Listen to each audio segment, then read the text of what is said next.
सर्दियों का मौसम था और हर बार की तरह इस बार भी रामपुर में सर्दियों का मेला लगा हुआ था। वहां के सभी लोग पूरे साल इस मेले का बेसब्री से इंतजार करते थे, खासकर वहां के बच्चे। वहां पर पिंटू नाम का एक बच्चा अपनी माँ के साथ रहता था। उसके पिता नहीं थे और उसकी माँ ही अकेले उसे संभालती थी। पिंटू शाम के समय अपनी माँ से कहता है, माँ माँ, तुम कब मुझे गांव के मेले में ले जाओगी? मेरे सब दोस्त तो पहले ही वहां हो आए। माँ पिंटू को समझाते हुए कहती है, पिंटू बेटा बस 2 दिन रुक जाओ। 2 दिन बाद रविवार है और उस दिन मेरे भी काम की छुट्टी होगी और तुम्हारे स्कूल की भी छुट्टी होगी। हम तभी चलेंगे, ठीक है? पिंटू अपना होमवर्क करने लगता है कि तभी उसके 2 दोस्त हरी और चिंकी उसे खेलने के लिए बुलाने आ जाते हैं। पिंटू अपनी माँ की तरफ देखता है। अच्छा ठीक है, पर अंधेरा होने से पहले घर वापस आ जाना और मेले की तरफ बिल्कुल मत जाना, वहां बहुत भीड़ होती है। ठीक है माँ, थैंक यू, बाय। पिंटू दौड़कर अपने दोस्तों के साथ घर से बाहर चला जाता है। पिंटू और उसके दोस्त साथ में मैदान में खेलने लगते हैं। तभी चिंकी उनसे कहती है, क्या तुम लोगों ने सुना उस बिजली का झटका देने वाले भूत के बारे में? क्या? बिजली का झटका देने वाला भूत? भला ये कौन सा भूत है? अरे हंस मत पिंटू, मैंने भी सुना है। इस बार सर्दियों का जो मेला लगा है ना, मैंने सुना है उसमें एक बिजली के झटके देने वाला भूत घूम रहा है। वहां पर ना मेले में एक भूल भुलैया है, उसकी टिकट सिर्फ 20 रुपए है। मैंने सुना है वो भूत उसी भूल भुलैया के अंदर है। हाँ हाँ, और जो कोई भी भूल भुलैया के अंदर गया और अगर 10 मिनट के अंदर बाहर नहीं आ पाया तो वो बिजली के झटके देने वाला भूत उसे पकड़कर बिजली के झटके देने लगता है, समझे? अरे तुम लोग भी ना, मेरी मम्मी कहती है कि भूत वूत कुछ नहीं होते और ये सब नकली कहानियां हैं। जरूर जिसने वो भूल भुलैया खोली है उसने जानबूझ के ऐसी कहानियां फैलाई होंगी ताकि लोग उन्हें सुने और जानबूझकर वहां जाएं और उन्हें पैसे मिले। तुम लोग भी ना उनके जाल में फंस गए। वैसे पिंकी, मुझे लग रहा है पिंटू सही कह रहा है। भला भूत भी कहीं सच में होते हैं? अच्छा, तो चलो हम खुद ही जाकर वहां देख लेते हैं। क्या? नहीं नहीं, पागल हो क्या तुम लोग? मम्मी ने मुझे वहां जाने से सख्त मना किया है। मम्मी ने कहा है वो मुझे खुद रविवार को वहां ले जाएंगी, तब मैं जाकर देख लूंगा कि उस भूल भुलैया में सच में कोई बिजली के झटके देने वाला भूत है या नहीं। अच्छा ठीक है, फिर तो हम भी रविवार को तेरे साथ चलेंगे। हम तीनों साथ में उस भूल भुलैया के अंदर जाएंगे, ओके? अंधेरा होने लगता है और तीनों बच्चे वापस अपने अपने घर चले जाते हैं। रविवार के दिन शाम होते ही हरी और चिंकी पिंटू के घर पहुंच जाते हैं। पिंटू, तैयार हो कि नहीं? देखो, हम लोग आ गए। हाँ पिंटू, दरवाजा खोलो। तभी पिंटू की मम्मी दरवाजा खोलती है। आओ बच्चों, अंदर आओ, बस पिंटू तैयार हो ही गया, फिर हम सब चलेंगे मेले में। तुम लोगों ने अपने अपने घर पर बता दिया है ना? हाँ आंटी, हम दोनों ने अपने अपने घर पर बता दिया है। इतने में पिंटू वहां तैयार होकर आ जाता है और सब मिलकर मेला जाने के लिए चल देते हैं। वहां पहुंचकर मम्मी पिंटू को कुछ पैसे देकर कहती है, पिंटू ये लो पैसे। अब तुम्हें अपने फ्रेंड्स के साथ जिस भी राइड पर जाना हो या जो कुछ भी खाना हो तुम खा सकते हो, पर ध्यान रहे तुम में से अगर कोई भी खोए या कुछ चाहिए हो तो यहीं पर आना। मैं यहीं पर तुम लोगों का इंतजार करूंगी, ओके? ओके मम्मी, चलो हरी और चिंकी, जल्दी से चलते हैं। हरी, चिंकी और पिंटू झूला झूलने के लिए चले जाते हैं। तभी चिंकी कहती है, रुक जाओ हरी और पिंटू, क्या तुम लोग भूल गए हमारा यहाँ आने का मेन मकसद क्या था? ये पता लगाना कि वो बिजली के झटके देने वाला भूत सच में है या नहीं। हम यहाँ झूला झूलने थोड़ी आए हैं। अरे हाँ चिंकी, याद है हमें। पर अब यहाँ आ ही गए हैं तो क्यों ना पहले झूले झूल लें। वैसे भी भूल भुलैया में हमें कुछ नहीं मिलने वाला। नहीं, अगर नहीं ही मिलने वाला तो वहां पहले जाने में क्या प्रॉब्लम है? चलो हम पहले वहीं पर ही जाएंगे। अच्छा ठीक है, चलो फिर। तीनों उस भूल भुलैया के बाहर जाकर खड़े हो जाते हैं और तीनों को ही अंदर जाने में थोड़ा सा डर लगने लगता है। दोस्तों, क्या तुम्हें सच में लगता है हमें अंदर जाना चाहिए? हाँ हरी, हम डरने के लिए यहाँ नहीं आए, चल। पिंटू जाकर भूल भुलैया के 3 टिकट्स खरीद लेता है और तीनों साथ में अंदर चले जाते हैं। अंदर काफी अंधेरा था और सिर्फ एक रेड कलर की। देखो, मैंने पता किया है। हम इन 3 रास्तों में से किसी से भी जाएं बाहर निकलने का रास्ता हमें तीनों से मिल जाएगा। तो क्यों ना हम तीनों अलग अलग होकर एक एक रास्ते से जाएं। और ध्यान रखना, हमें 10 मिनट से पहले यहाँ से निकलना होगा। और अगर खो जाओ तो वापस यहीं आ जाना। ओके? तीनों अलग अलग रास्ते पर चल देते हैं। अरे यहाँ तो इतने सारे रास्ते हैं, किस पर जाऊं? चलो इस पर चलता हूँ। वैसे भी ये ज्यादा बड़ा नहीं हो सकता। थोड़ी देर में पिंटू भूल भुलैया से बाहर निकल जाता है। उसके बाहर निकलते ही वो देखता है कि हरी भी बाहर निकल चुका है। वो दोनों अब चिंकी के बाहर आने का इंतजार करने लगते हैं। उधर चिंकी भूल भुलैया के अंदर फंस गई थी और उसे सही रास्ता नहीं मिल रहा था। अरे ये क्या हो रहा है? यहाँ तो सब रास्ते एक जैसे हैं। अब मैं बाहर कैसे निकलूं? यहाँ तो इतना अंधेरा भी है। मुझे बहुत डर लग रहा है। कहीं वो बिजली के झटके देने वाला भूत सच में आ गया तो? हे भगवान! इतना कहकर पिंकी फिर से एक दरवाजा खोलती है और अंदर चली जाती है। अरे इसके आगे तो कोई दरवाजा है ही नहीं। एक काम करती हूँ, जहां से मैं आई थी उसी तरफ जाने की कोशिश करती हूँ। पर जैसे ही चिंकी वापस जाने के लिए पीछे मुड़ती है, वो देखती है सामने कोई आदमी नहीं था बल्कि एक भूत था। आ! बचाओ! बचाओ! ये तो वही बिजली के झटके देने वाला भूत है। ये तो सच का भूत है। तो तुझे क्या लगा कि मैं इंसान हूँ और तुझे यहाँ बचाने आया हूँ? उधर पिंटू और हरी परेशान थे। हरी, अब तो 20 मिनट हो चुके हैं पूरे। जरूर चिंकी को सही रास्ता नहीं मिल रहा है। हम लोगों को ही कुछ करना पड़ेगा। करना क्या है? फिर चल अंदर चलकर उसे ढूंढते हैं। नहीं, मुझे तो डर लग रहा है। कहीं अंदर कोई भूत तो नहीं। तू एक काम कर, जाकर मेरी मम्मी को यहाँ बुला कर ला और उन्हें सब बात बता देना। और मैं अंदर जाकर चिंकी को ढूंढने की कोशिश करता हूँ। ठीक है पिंटू। हरी दौड़कर पिंटू की मम्मी को ढूंढने चला जाता है और पिंटू फिर से भूल भुलैया के अंदर चला जाता है। इस दरवाजे से मैं गया था, इससे हरी, और हाँ, इस वाले से जरूर पिंकी गई होगी। पिंटू तीसरे दरवाजे के अंदर घुस जाता है। वो हर दरवाजे के पीछे जाकर देखने लगता है कि तभी उसे चिंकी के चीखने की आवाज सुनाई देती है। बचाओ! बचाओ! कोई बचाओ! वो आवाज एक दरवाजे के पीछे से आ रही थी। पिंटू जल्दी से जाता है और उस कमरे में घुस जाता है। रुक जाओ, छोड़ दो चिंकी को। तो मेरे पास सिर्फ एक नहीं बल्कि दो दो शिकार हैं। अब मैं तुम दोनों को अपने बिजली के झटके से मार दूंगा। ये लो। भूत अपना हाथ आगे बढ़ाता है और उसके हाथ से जोर का बिजली का झटका निकलकर चिंकी की तरफ चला जाता है और पिंटू कूदकर चिंकी को साइड में गिरा देता है। भूत को ये देखकर बहुत गुस्सा आता है कि उसके बिजली के झटके से पिंटू और चिंकी बच गए। दोनों तेजी से उस कमरे से निकल जाते हैं और बाहर निकलने का रास्ता ढूंढने लगते हैं और वो भूत भी उनके पीछे पीछे आने लगता है। तभी भूत को पिंटू दिखता है और भूत तेजी से पिंटू पर अपने बिजली के झटके से वार कर देता है। इस बार पिंटू को वो बिजली का झटका लग भी जाता है। पिंटू, पिंटू तुम ठीक तो हो ना? उठो, उठो, हमें यहाँ से बाहर निकलना होगा। चिंकी जल्दी से पिंटू को उठाती है और तभी उसे बाहर जाने का रास्ता दिख जाता है। अरे ये रहा बाहर जाने का रास्ता। शायद ये भूत यहाँ से बाहर ना पाए। चलो पिंटू, जल्दी चलो।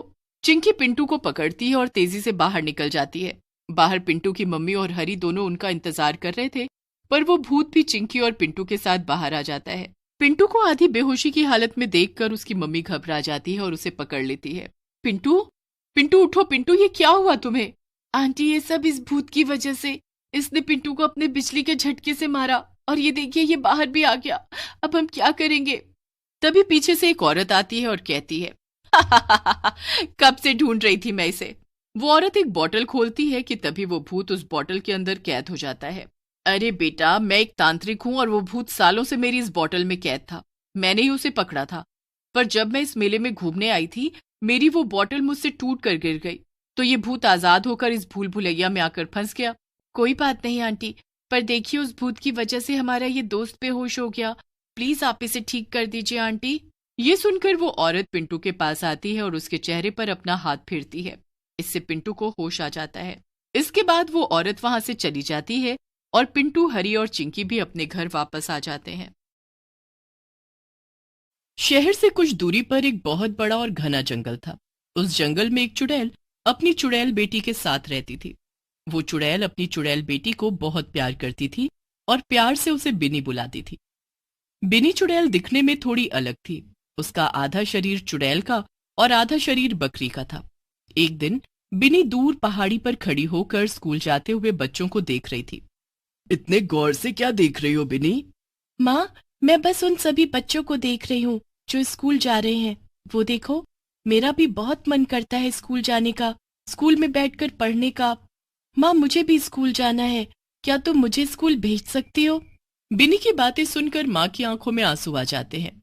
मैं अपनी बेटी को जरूर स्कूल भेजूंगी और तुम्हें खूब पढ़ाऊंगी। पर माँ, ये तो संभव ही नहीं है। मैं इस हालत में कैसे स्कूल जाऊंगी? मुझे देखकर तो सभी बच्चे डर जाएंगे और तो और मुझे तो कोई स्कूल में घुसने तक नहीं देगा। ये सब तुम मुझ पर छोड़ दो। अगर मेरी बेटी को पढ़ने की इतनी ही लगन है तो एक माँ अपनी बेटी के लिए इतना भी नहीं कर सकती। मैंने कभी तुम्हें बताया नहीं कि मुझे जादू भी आता है। मैं तुम्हें जादू से एक साधारण लड़की बना दूंगी, फिर तुम स्कूल जा सकती हो। क्या? सच में माँ, तुम्हें जादू आता है? इसका मतलब मैं भी अब दूसरी लड़कियों की तरह दिखूंगी। अब तो मैं भी स्कूल जाऊंगी, सहेलियां बनाऊंगी। फिर क्या था, अगले दिन सुबह सुबह चुड़ैल अपने सामने बिनी को बुलाती है और कहती है, बिनी, मैं तुम्हें अब एक साधारण लड़की बनाने वाली हूँ, पर एक शर्त पर। हाँ माँ, बोलो ना, क्या शर्त है? मुझे तुम्हारी सारी शर्त मंजूर है, बस तुम मुझे इन चुड़ैल रूप से छुटकारा दिला दो और एक लड़की बना दो। मेरी शर्त यह है कि स्कूल की छुट्टी होते ही तुम सीधा घर आओगी, इधर उधर नहीं जाओगी, क्योंकि मेरा जादू सिर्फ आधे दिन ही चलेगा। मतलब सूरज ढलते ही ये जादू टूट जाएगा और तुम फिर से चुड़ैल रूप में आ जाओगी। मतलब यही ना कि जादू सिर्फ सूरज की रोशनी में ही चलेगा, चांद की रोशनी में नहीं? तुमने बिल्कुल सही समझा। बिनी अपनी चुड़ैल माँ की हर बात मानती है। चुड़ैल आंखें बंद करती है और बिनी पर कुछ जादू करती है। बिनी धीरे धीरे एक साधारण लड़की में बदल जाती है। माँ, माँ देखो मुझे, मैं कितना बदल गई। अब मैं चुड़ैल बकरी नहीं हूँ। फिर चुड़ैल भी अपना रूप बदलकर बिनी का दाखिला स्कूल में कराती है। अगली सुबह बिनी का स्कूल में पहला दिन था। बिनी स्कूल में खूब मन लगाकर पढ़ी।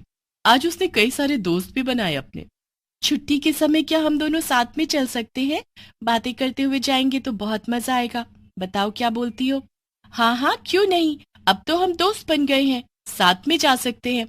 वैसे भी तुम्हारे साथ जाने में मुझे बहुत अच्छा लगेगा। छुट्टी होने पर बिनी सलोनी को एक छोटे रास्ते से जाने को बोलती है। छोटा रास्ता? क्या सच में स्कूल से घर तक जाने का यहाँ छोटा रास्ता भी है? मुझे तो कभी नहीं मालूम पड़ा उस रास्ते के बारे में। आज मैं तुम्हें वो रास्ता दिखाती हूँ, चलो मेरे साथ। पर उस रास्ते के बीचों बीच पहुंचते ही बिनी अपने असली रूप में आ जाती है। सलोनी उसे बकरी चुड़ैल के रूप में देखकर हैरान तो थी ही और डरी हुई भी थी। तुम बिनी से बकरी? नहीं नहीं, चुड़ैल कैसे बन गई? क्या है ये सब? कौन हो तुम? तुमने सही पहचाना, मैं बिनी हूँ, तुम्हारी सहेली, पर मैं एक चुड़ैल भी हूँ। कई दिनों से इंसान का मांस खाने का बहुत मन था, इसीलिए मैंने स्कूल में दाखिला लिया, स्कूल के बच्चों को खाने के लिए। और मैं धीरे धीरे सभी बच्चों को खा जाऊंगी, किसी को कुछ पता नहीं चलेगा। ये तुमने सही नहीं किया।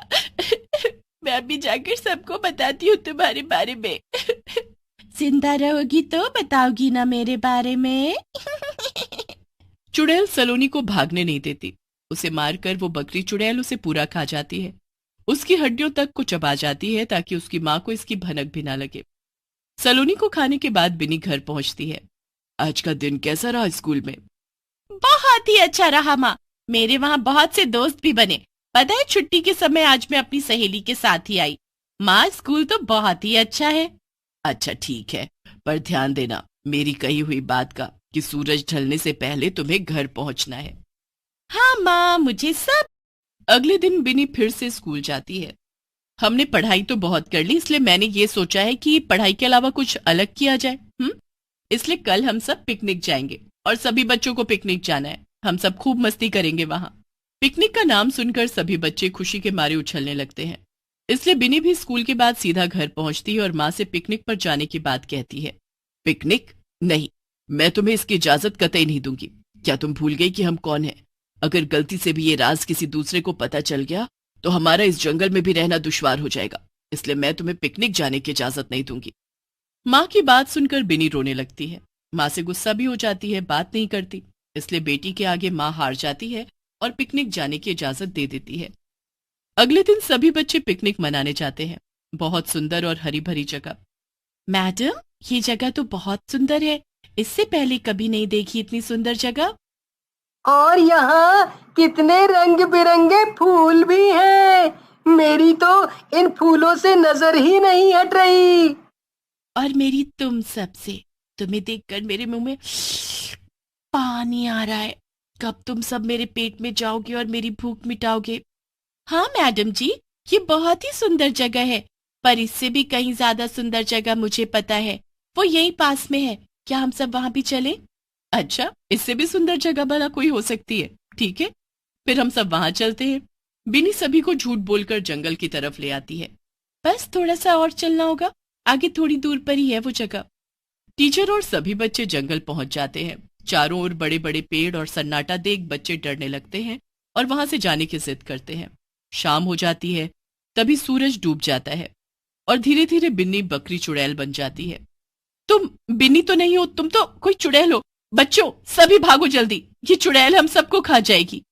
अब तुम सब मेरे घर में हो, ये मेरा इलाका है। तुम सबको मैं यहाँ जानबूझकर लाई।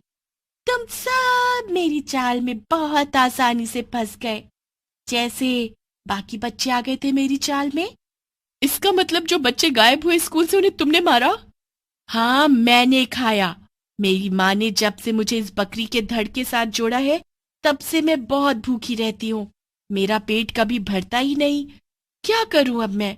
अब तो तुम्हारे भोजन बनने से कोई नहीं रोक सकता, इसलिए चुपचाप तुम सब मेरे मुंह में आ जाओ, मेरा भोजन बनने के लिए। चुड़ैल जैसे ही बच्चों की तरफ बढ़ती है उन्हें खाने के लिए, तभी उसकी माँ उसके सामने आकर खड़ी हो जाती है। अपने ही गुरु को मारने में तुम्हें शर्म नहीं आ रही? मुझे नहीं पता था कि मेरी ही बेटी मुझे धोखा दे रही है। छी, मुझे शर्म आती है तुम्हें बेटी कहते हुए। माँ, ऐसा नहीं है, वो मैं सच बोल रही हूँ। मैंने कुछ नहीं किया, बल्कि ये सब लोग मुझे मारने के लिए यहाँ आए। तुम्हें क्या लगता है कि मुझे कुछ पता नहीं?